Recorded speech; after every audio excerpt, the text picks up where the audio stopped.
Tô vendo aí uma bela orquídea, isso deve ter ganhado no Dia das Mães, inclusive. Eu queria fazer uma Essa é anterior ao Dia das Mães já. Eu quero fazer uma pergunta que você é de Curitiba. E um personagem que é daí é o Sérgio Moro, um cara que teve sempre muita moral. Ele é de Maringá, na verdade. Ele é de Maringá, mas Curitiba foi um palco pra ele que todo mundo ficou conhecido. Curitiba. O Lula também preso. Mas eu queria falar, o Moro deixou o Podemos com uma dívida de 2 milhões. O que você achou da performance do Moro político, não juiz? Olha, nos primeiros momentos, acompanhando ele como ministro da Justiça, eu estava gostando. É claro que ele tem um recall muito mais forte como juiz, né? Como juiz, o Brasil deve muito a Sérgio Moro e pouco importa a condenação da parcialidade dele como juiz, aquilo que foi feito no STF ali com aquele choro do Gilmar Mendes, né, quando analisou a grande defesa feita pelo Cristiano Zanin. Isso é tudo teatro. Ele tem uma grande consideração ainda, e não é só aqui em Curitiba ou só no Paraná, é no Brasil inteiro, pelo trabalho feito no Judiciário Federal. Como ministro, eu achei que ali no primeiro momento, aqueles projetos dele, ele trabalhou bastante para tentar melhorar as leis e desamarrar um pouco o judiciário. É que o Congresso não colaborou. A gente precisa lembrar que era o boicote do Rodrigo Maia ali frequente que impedia que as votações fossem adiante. Teve toda aquela discussão, aquela deturpação do projeto de lei que ele mandou para o Congresso quando criaram o juiz de garantias. É uma discussão que até hoje ainda não terminou. Então, ele acabou não conseguindo implantar as propostas que ele trazia. Teve um projeto piloto com redução de criminalidade que infelizmente não foi para frente, mas foi feito aqui na região metropolitana de Curitiba, em acho que mais 2 municípios em outros estados, e aqui na região metropolitana de Curitiba, na cidade de São José dos Pinhais, onde fica o aeroporto internacional de Curitiba, inclusive, teve um resultado imediato, assim, era uma forma de manter as polícias todas interligadas, uma ideia que poderia ter ido adiante se ele não tivesse abandonado o trabalho no Ministério da Justiça. Eu acho que ele saiu de uma forma muito ruim, se aliou a pessoas questionáveis depois que ele saiu do governo, então ele realmente foi carregando essa pecha de traidor na política, que é uma pecha também atrelada à imagem de João Dória, em São Paulo, e é muito ruim para o político. A gente está vendo como o Dória está sofrendo aí por ter dado as costas para Alckmin lá no passado, né, que era seu padrinho político, aí acabou de alguma forma forçando também a saída do Alckmin do PSDB, e ele é visto como traidor. Eu acho que o Sérgio Moro carregou essa imagem de traidor também para a sua figura política, e aí ele falava tanto, né, em salvar a biografia. Eu acho que ele carimbou na biografia dele como político essa imagem muito ruim. E depois ele fez a mesma coisa que ele fez com o governo, deixou essa imagem de traidor, ele fez com o Podemos. Né? Você mencionou essa dívida de 2 milhões que o Podemos provavelmente agora vai ter que assumir, mas diz o Podemos que é dívida contraída com uma produtora de vídeo para divulgar Sérgio Moro, político Sérgio Moro, pré-candidato a presidente pelo Podemos. E aí ele abandonou o partido e dizem, né, os cabeças do partido que saiu sem avisar de uma hora para outra. Então, de novo, uma imagem muito ruim que ele atrela a sua carreira política, se é que a gente pode falar em carreira política de Sérgio Moro. Muito bem, eu vou fazer um break para a Rede Jovem Pan de rádio. Você está acompanhando a gente na TV Jovem Pan, nas nossas plataformas, para a nossa Rede Jovem Pan. Um break, Reginaldo, mas a gente continua ao vivo aí com vocês. Vamos lá. Muito bem. Pode fazer. Eu acho também, viu, Cristian? A gente continua aqui na TV. Sim. Eu acho que cada vez mais o político vai ficar refém do eleitor, por causa desse negocinho aqui, ó. Exatamente. Mudou tudo, mas por quê? Porque você veja bem, o próprio Alckmin. Certo. Sim. Provavelmente ele falou: eu vou lá, eu vou. Meu, você não sabe. O cara que votou no Alckmin, mas ele tá puto. Porque ele tá muito decepcionado. Sim. O cara. E o Alckmin era muito bem votado aqui no estado inteiro. Um cara que tinha uma moral no interior de São Paulo. Você acha que são as redes sociais? Você acha que o cara tá cobrando mais de político hoje em dia do que era antigamente? Porque antigamente todo mundo falava: esses políticos são assim mesmo. Dane-se, você vê. O próprio Moro. Tudo bem, o Moro era novo. Sim. Mas o Geraldo Alckmin é macaco velho. Profissional. Eu acho que... E também pro próprio Lula, hein? Internet, graças a Deus. Pro próprio PT também foi uma jogada que eles fizeram ali pra tentar buscar, mas você vê que, pô, deu tiro no pé. O que você acha, Cristina? Eu acho que, primeiro que alguns desses velhos políticos não conseguiram acompanhar o avanço tecnológico, né? A gente sabe que um que se aproveitou muito bem disso, no bom sentido, foi o presidente Bolsonaro, né? Ele fez uma campanha gastando muito pouco, mas usando demais as redes sociais, e aí podem espalhar o que quiserem de disparos em massa e tal. Quem foi condenado por usar de forma errada as redes sociais, por propaganda irregular, por disparos irregulares, foi Haddad, na campanha adversária do presidente Bolsonaro. Mas o presidente Bolsonaro se elegeu graças às redes sociais. Mas o que eu acho que foi a grande transformação? Foi no eleitor. E aí vamos todos nós nos enquadrar, né? Nós, eleitores, até um tempo atrás, a gente achava que a nossa obrigação cidadã era comparecer às urnas de 2 em 2 anos, né? Que no Brasil são de 2 em 2 anos as eleições, intercalando as majoritárias com as minoritárias aí.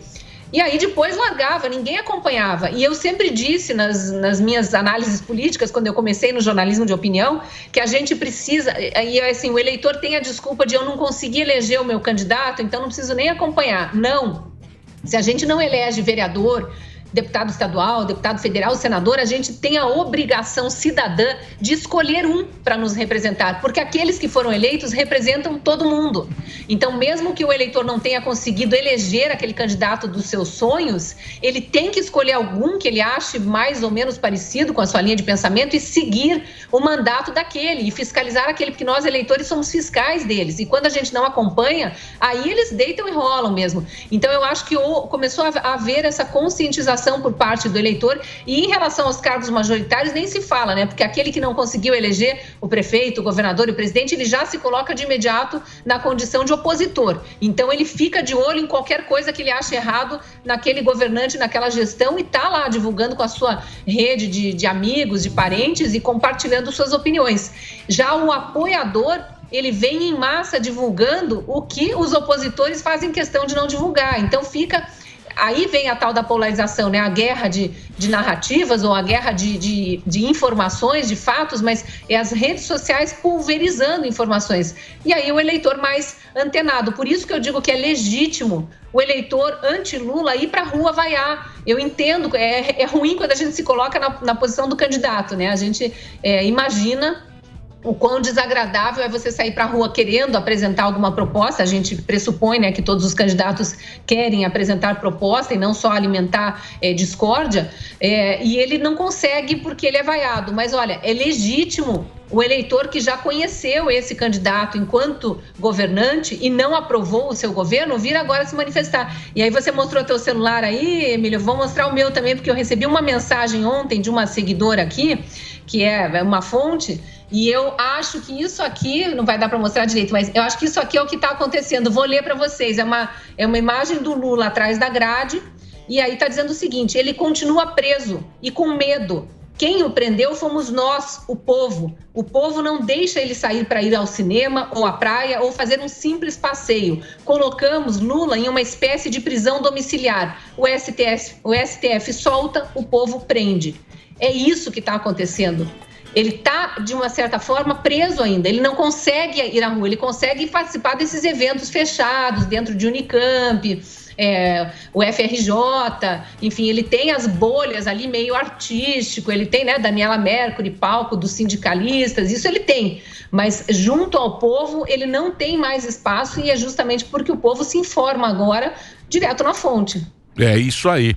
Eles botam a culpa na polarização, mas você pensar, polarizada, a maior democracia do mundo que é a americana, sempre foi. Todas são polarizadas desse jeito.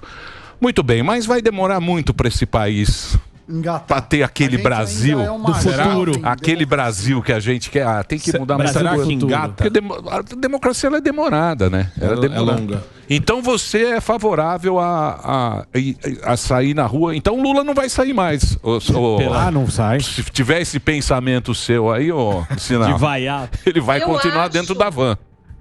Eu acho que ele vai sair.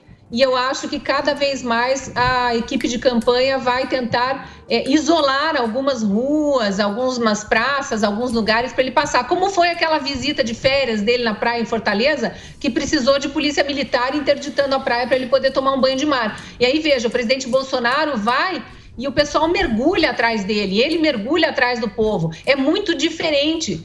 Talvez o presidente Bolsonaro tenha hoje a popularidade que Lula tinha lá no passado, quando ele era um sonho.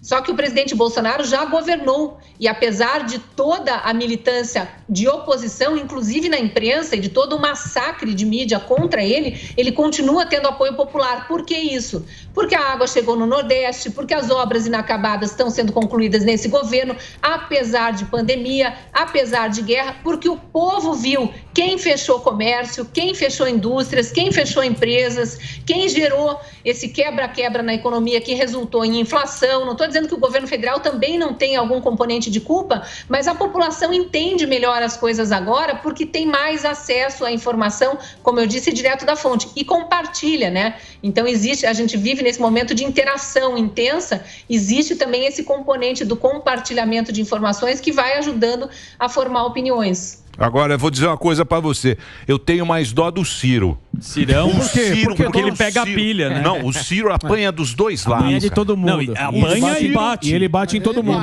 Não, o Ciro, ele vai lá no negócio do Lula lá. Do Lula é o PSOL lá. Sim, um burocrata. Os caras batem, né? Os intelectuais. Cale sua boca. Aí ele apanha dos intelectuais. Aí ele vai na feira agropecuária, ele apanha. E a tua mãe? O Ciro é o pior de todos, viu, Cristina? Não vem não.